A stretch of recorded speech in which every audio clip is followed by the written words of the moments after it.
Hi, my name is Jonathan Kukkola, and this is my dad, Jack. My memory of growing up was having a household that was a Christian household. My dad was always present. He worked hard, worked a lot, but he was always present. And then along with that, we grew up in church. So at 6 years old, I was diagnosed with something called dermatomyositis. It's an autoimmune disease that attacks the skin and muscles. At the time, we all just thought that I was like clumsy. Like my muscles would give out and I'd fall, and went through phases of getting picked on. And well, when he was getting picked on, I've got to add this, we put him in karate. There you go. Go learn, fight back. Go ahead. Kind of got sick of it, and I just thought, like, it's a bunch of bull. I mean, I've been praying to this God for years, and it felt like nothing was happening. And I noticed a shift of my attention and intentionality of walking with God. It started changing in high school. I feel like the enemy got their foothold, and the confusion of who I was going to be as a man just started. So once I decided that I wasn't going to follow God anymore, and I was going to kind of make my own path, looking into New Age. So in particular, like, spirit science was really impactful.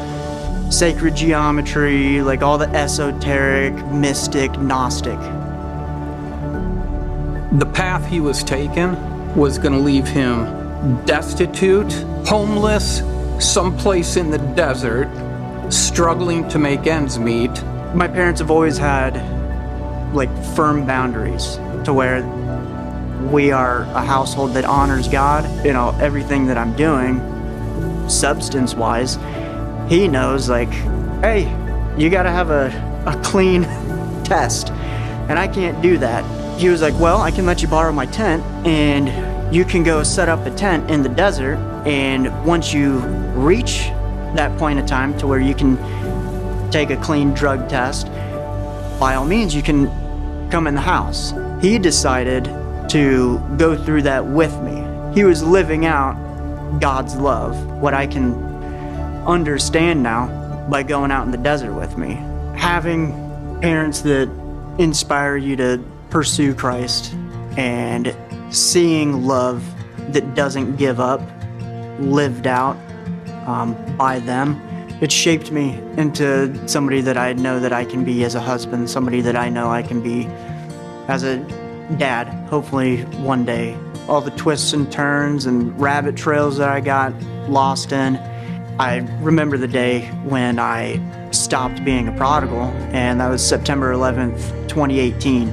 The walls and the padlocks and the chains that I spent years blockading God and just trying to cut all ties from him, he just went and like knocked it all over. And in that moment, I cried, repented, came back to Christ, and like I felt the heart transplant. Like I could just feel, remove the heart of stone, replaced with a heart of flesh. How could I be so wicked to the God that saved me, that's so gracious to me? And he still takes me back.